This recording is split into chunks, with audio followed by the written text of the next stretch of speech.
Assalamualaikum warahmatullahi wabarakatuh. Perkenalkan, saya Muhammad Adil Akbar dengan NIM 221113000905 ingin menampilkan presentasi UAS kewarganegaraan dengan membahas kasus illegal logging Menhub bukan zamannya untuk membacking pelaku illegal logging.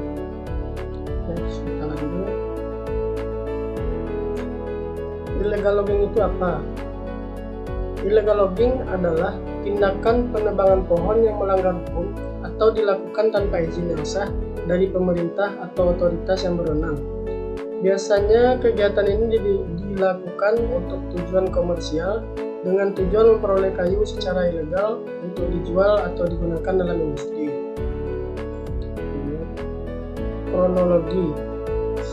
Menteri Kehutanan MS Kaban mengeluhkan kinerja para penegak hukum yang kurang maksimal memberantas illegal logging dari 59 pelaku.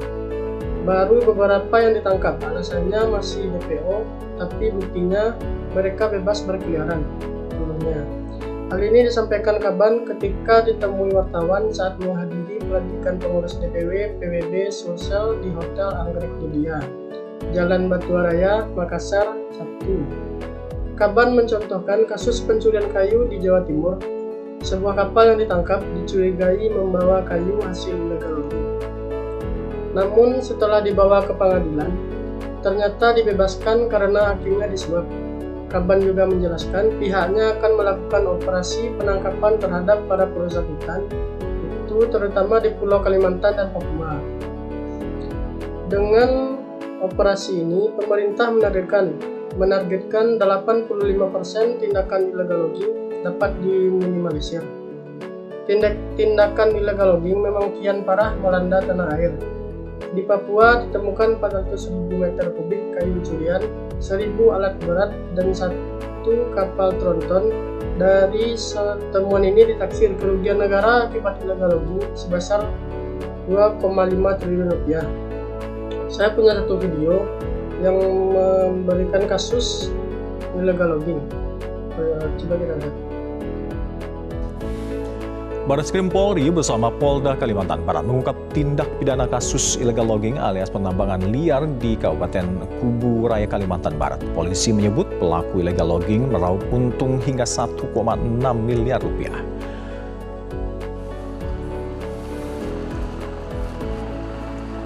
Perusahaan pelaku illegal logging adalah CV RGI, CV SMA, dan CV PDS. Polisi menetapkan tersangka berinisial S mewakili CV RGI. Tersangka S diduga melakukan pengangkutan kayu hasil hutan tanpa dokumen sah. Temuan ini dari hasil pengembangan penyidikan CV RGI yang mengirim kayu olahan ke CV SMA dan CV PDS. Direktorat Tindak Pidana Tertutup Ditipter Barreskrim Mabes Polri dan Polda Kalimantan Barat menemukan penyita barang bukti berupa kayu olahan diduga berasal dari CV RGI sebanyak 100,6 meter kubik. Sementara pelaku meraup untung sekitar 1,6 miliar rupiah. Tersangka S selaku pengurus korporasi CV RGI mengaku kejahatannya sudah berlangsung sejak Maret 2022 hingga September 2022 dan sudah mengekspor kayu ke negara-negara Eropa, Korea Selatan. Hasil pengembangan pada CV SMA dan CV PDS menemukan dua perusahaan ini sudah beberapa kali melakukan ekspor. Perkembangan illegal logging yang terjadi dari dulu sampai sekarang, terjadi perubahan modus operandi. Mungkin kalau zaman dulu terjadi dilakukan dengan terang-terangan. Namun demikian seiring berjalan waktu, modus operandi ini semakin berkembang. Bagaimana para pelaku menyiasati dengan menggunakan dokumen.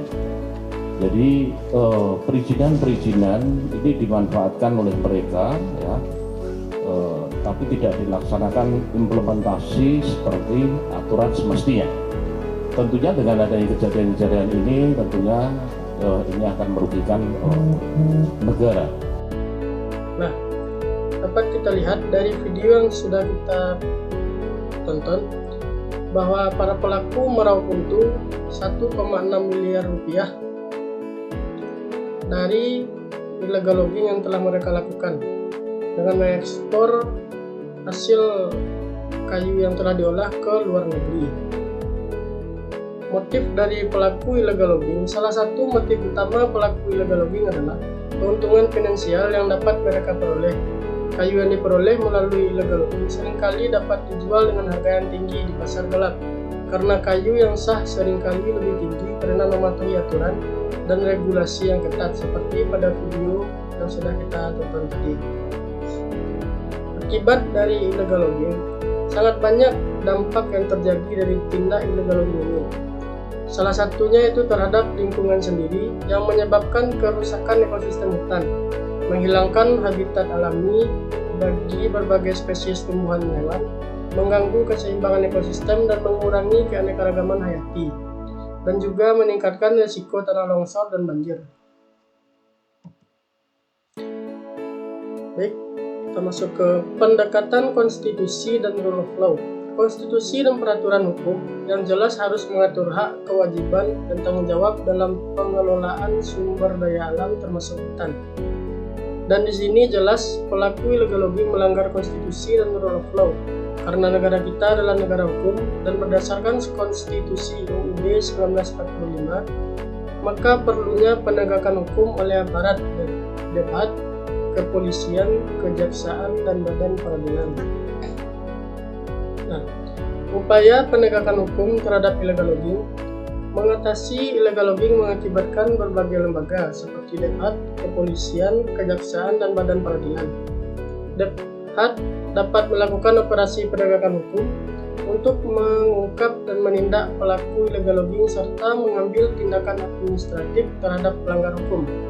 Setelah penangkapan dilakukan, kepolisian dapat mengajukan tuntutan dan mendukung proses pengadilan terhadap pelaku illegal logging. Upaya penegakan hukum terhadap illegal logging. Kejaksaan memiliki wewenang untuk menuntut pelaku illegal logging berdasarkan bukti yang diperoleh dari penyelidikan dan penangkapan yang dilakukan oleh kepolisian. Badan peradilan memainkan peran penting dalam memberikan keputusan yang adil dan memastikan bahwa hukuman yang diberikan sesuai dengan pelanggaran yang dilakukan. Solusi dan pendapat penanggulangan kasus illegal logging. Beberapa solusi untuk mengatasi illegal logging yaitu diperlukan penegakan hukum yang tegas terhadap pelaku illegal logging. Hal ini melibatkan peningkatan pengawasan, penyelidikan, penuntutan, dan hukum yang memadai bagi pelaku illegal logging. Memperkuat sistem izin penebangan dan pengawasan hutan dan memeriksa terhadap perusahaan dan individu yang mengajukan izin harus lebih ketat. Kolaborasi antara pemerintah, masyarakat, sektor swasta, dan organisasi non-pemerintah untuk pertukaran informasi ini sangat diperlukan. Kerjasama dalam pengawasan hutan dan pembangunan kemitraan untuk mengatasi akar permasalahan illegal logging. Program pemberdayaan ekonomi lokal, pengembangan industri berbasis sumber daya alam yang berkelanjutan, dan promosi ekowisata dapat membantu mengurangi tekanan terhadap hutan dan mengurangi insentif untuk terlibat dalam illegal logging. Jadi dengan pemberian fasilitas terhadap masyarakat dapat mengurangi insentif untuk terlibat dalam illegal logging. Kerjasama internasional dalam melawan illegal logging juga penting. Negara-negara harus bekerja sama dalam mengatasi perdagangan kayu ilegal, mengadopsi kebijakan yang mengharuskan produk kayu diidentifikasi dengan baik, dan mendorong kerjasama dalam pengawasan dan penegakan hukum lintas negara. Seperti pada video, perusahaan sudah mengekspor kayu-kayu ke luar negeri atau ke negara-negara lain. Kalau negara lain tersebut bekerja sama dalam mengatasi perdagangan kayu ilegal, seharusnya mereka mengadopsi kebijakan yang mengharuskan produk kayu diidentifikasi dengan baik dan mendorong kerjasama dalam pengawasan dalam penegakan hukum lintas negara. Solusi dan pendapat penanggulangan kasus illegal logging selanjutnya, dan juga satu lagi pendapat saya, edukasi masyarakat tentang pentingnya menjaga hutan dan dampak negatif illegal logging adalah langkah penting. Jadi memberikan sedikit edukasi terhadap masyarakat tentang menjaga hutan dan memberikan contoh dampak negatif illegal logging agar mereka tidak ikut-ikutan, kampanye kesadaran publik, program pendidikan dan pelibatan masyarakat lokal dalam pengelolaan hutan dapat membantu mengubah sikap dan perilaku terhadap illegal logging. Sedikit kesimpulan, illegal logging merupakan masalah serius yang memiliki dampak negatif terhadap lingkungan, masyarakat, dan ekonomi. Solusi untuk penanggulangan illegal logging melibatkan penegakan hukum yang tegas, penguatan sistem dan pengawasan hutan, pendidikan dan kesadaran masyarakat, kolaborasi antara berbagai pihak, pengembangan alternatif ekonomi, dan kerjasama internasional. Oke, baik, sampai di situ presentasi saya.